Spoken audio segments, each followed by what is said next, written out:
Hi guys! Today we'll be looking at Shotgun by George Ezra, and it sounds like this.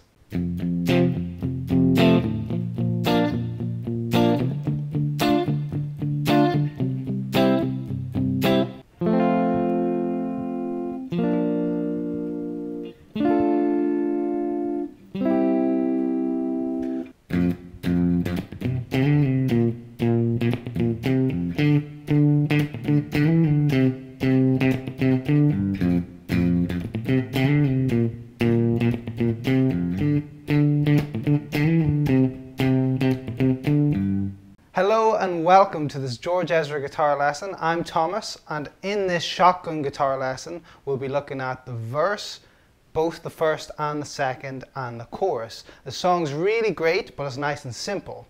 So we're in the key of F major, and really we're only going around 4 different chords, which are F, B flat major, D minor, and C. So a 1, 4, 6, 5 progression. So guys, before we keep going, I just want to say don't forget to like and subscribe, and if you want to see a write-up for this video with the full works, the chords and the rhythm, then please click the link below to take you to our website. Okay, so let's get started. Let's go straight into the very first verse. So we'll hear there's kind of like a almost distorted guitar doing out the basic chord rhythms, and it'll be chords that I'm sure you'll be familiar with, just slightly different variations on them.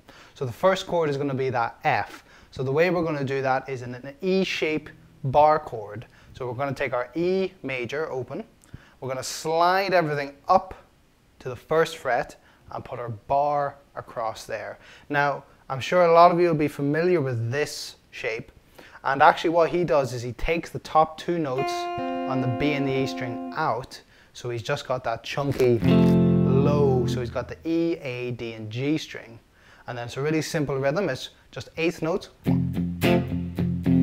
So we're going to palm mute those, 1 and 2 and 3 and 4 and then on the 2nd and the 4th beats we're going to accent those. So what that means is we're going to hit those harder than the rest of the hits that we're doing. 1 and 2 and 3 and 4. So you're just going to dig in that a little bit harder, and it punches that out. And the reason we're doing that is because that's the backbeat, so that makes the song a bit more groovy. So that's the very first chord. The second chord is a B flat major. It's the exact same rhythm, and this time we're going to be using an open A major shape. So we'll do an A major, slide that up 1, put a bar. Now this is the chord shape that has come from. Actually in the song we're not going to need the bar. I just like to show that to you so you know where it's coming from. So get rid of that high E string. We're just going to play the A, D, G and B strings, the exact same rhythm.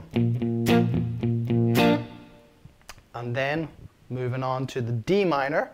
Now I'm going to do this again in an A minor bar shape. So if you're not familiar, there's an A minor. We're just going to move the fingers around so we've got a bar capable.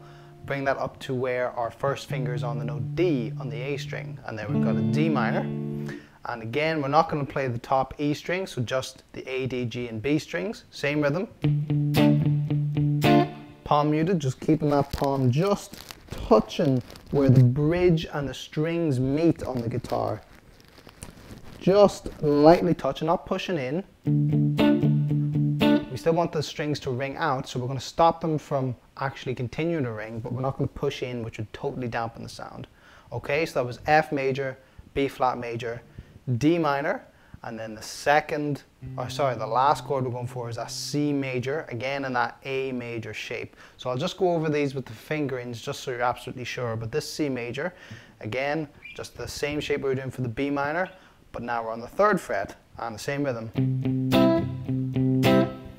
So just to go through the fingering of that with you, that's the F major is 1st fret on the E string with your 1st finger, 3rd fret on the A string with your 3rd finger, 3rd fret on the D string with your 4th finger, and 2nd fret of the G string with your 2nd finger. So we get, make sure those notes are all the same.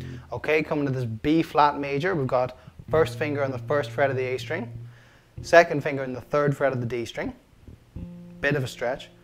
Then we've got 3rd finger on the 3rd fret of the G string, and lastly the 4th finger on the 3rd fret of the B string. That is a mouthful. Try saying that quickly. Okay, moving on to that D minor, that's first fret on the 5th fret, sorry, first finger on the 5th fret of the A string, and then 3rd finger on the 7th fret of the D string, and then pinky or 4th finger on the 7th fret of the G string, and lastly 2nd finger on the 6th fret of the B string. So check these notes. Okay, then the last chord, the C major. Again, first finger on the 3rd fret of the A string, 2nd finger on the 5th fret of the D string, 3rd finger on the 5th fret of the G string, and lastly, pinky or 4th finger on the 5th fret of the B string. So many numbers and so many fingers to think about. I'm amazed I got through that. Okay, so that is the first verse. Now, depending on who you're playing with, if you're playing with another guitar player, one of you can keep doing that throughout the song, or if you're in a band, you might want to change up. That's the first verse. I'm now going to show you what he does on the second verse. So what I'm hearing is that that chunky rhythm drops out in place for held chords. The reason being that the bass guitar comes in, the drums come in, there's more pads and synths and stuff, so he doesn't need that anymore. He's got the driving rhythm, so he replaces that with a nice chord over the top. So again, just the same chords, F major, B flat, D minor, C. For the F major, again coming off of this E bar chord shape, that exact same shape I just showed you, now with the bar in place. What we're going to do is take the notes on the E and the A string out. So get rid of those, rejig your fingers, and you're left with 3rd fret of the D string, 2nd fret of the G string, 1st fret of the B string, and 1st fret of the E string. Just one strum, hold it for the bar. Moving on to the B flat, I'm doing it just like we did before, but I'm taking my first finger out and just playing those notes on the D, G, and B string, same fingers, same frets. Moving on to the D minor, again, same shape, but I'm putting the bar down now on the 5th fret, and I'm not going to play the note that's on the A string. So, just so you're clear, that's 7th fret D string, 7th fret G string, 6th fret B string, and 5th fret E string. And then the C chord, coming again from the same shape. He's not straying too far away from these, just taking out that A string note. And then we're on the D, G, B, and E strings. So 5th fret on the D, G, and B, and then 3rd fret on the high E string. So that sounds like 2, 3, 4, 1, 2, 3, 4, 1, 2, 3, 4, 1, 2, 3, 4. Nice and simple. So you can kind of put those two parts over each other if you've got two guitars or maybe a piano player in there as well, and they complement each other really nicely. One doing the driving rhythm, and then the other's just going nice high register, giving a lovely bit of space, lovely bit of air. So nice and simple. Okay, now on to the chorus. Now this is the part where everyone's going to remember. It's that kind of funky, almost Paul Simon-esque bass line that I think the guitar doubles. It's quite hard to hear, but it's so much fun I want to show you anyway. So we're getting rid of chords now. We're on the single notes, and again we're in the same position, same area of the frets, from the 1st fret up to the 5th fret, and we've got some nice rhythms going on. So over the F chord, as the chords haven't changed, we're going, that's the 1st fret of the E string, 1, 2. Okay, now we need to do a bit of syncopation on our right hand. We're going to get some dampened notes in, some mutes, and we're going to get some 8th notes and even some 16th notes in there. So that's a little bit tricky. I'll try that again slowly. So what I'm doing is 1, 2 on the string, and then on the offbeat of the second beat, the offbeat of 2, and going down, up, muted, either on your right hand or your left hand, however you want to do it, just make sure it's totally dead, and then a slap, so you get this kind of percussive element to the guitar part. I remember the first time I saw someone do that, I was like, what? It takes a while. Again, do it slowly, build up the speed. Just try and get, if you can get that nice and clear, just repeat it a couple of times and speed it up. Maybe not that fast, but you get the idea. Okay? So following that then, to complete this bar, we've got up to the 3rd fret of the A string on my pinky, then double hit, bop, bop, sliding that 2nd hit up to the 5th fret of the A string. And then back down to the 3rd fret. Simple as that. And then if you want, if you're feeling confident, you can put a couple more little mute notes in there. Here I did 1, 2, slap, and then another. Like that. Not necessary. It's very hard to hear in the track. I don't think anyone's going to sue you if you play that little bit wrong, but if you're feeling up to it and you've got that dexterity and that rhythm down, try and put it in. Moving on to the B flat then. It's that same kind of rhythm on 1, 2 for every bit of this chorus. 1, 2, and then our slap again.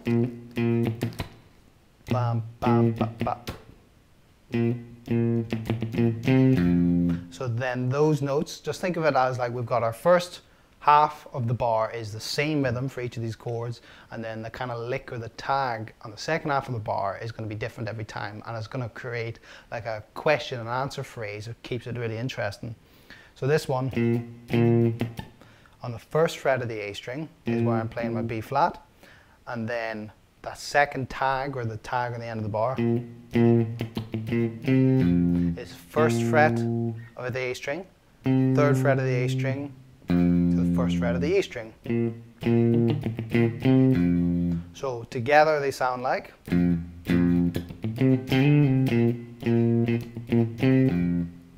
Okay, so if you're having trouble keeping that up, again, as I say, you get tired of hearing me say it, slow it down a little bit, get a metronome or drum beat going to help you keep time, and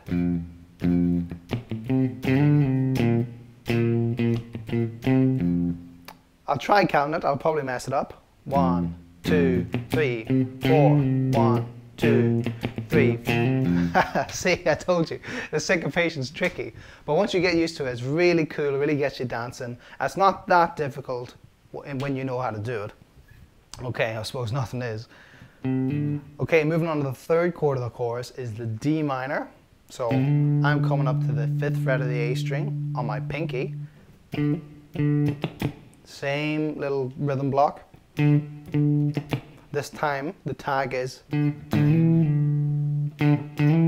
kind of like the tag of the first one. So with my pinky I'm sliding from the 5th fret of the A string to the 7th fret of the A string and back. And then lastly we've got our C major, and I'm playing C on the 3rd fret of the A string. Our same thing, and now the tag is, which is just like the tag of the B flat, so it's kind of working in a on off kind of thing. So this tag is 3rd fret of the A string to the 5th fret, I'm doing that on my pinky, to the 3rd fret of the E string. So let's play it all together. I'll play it slowly.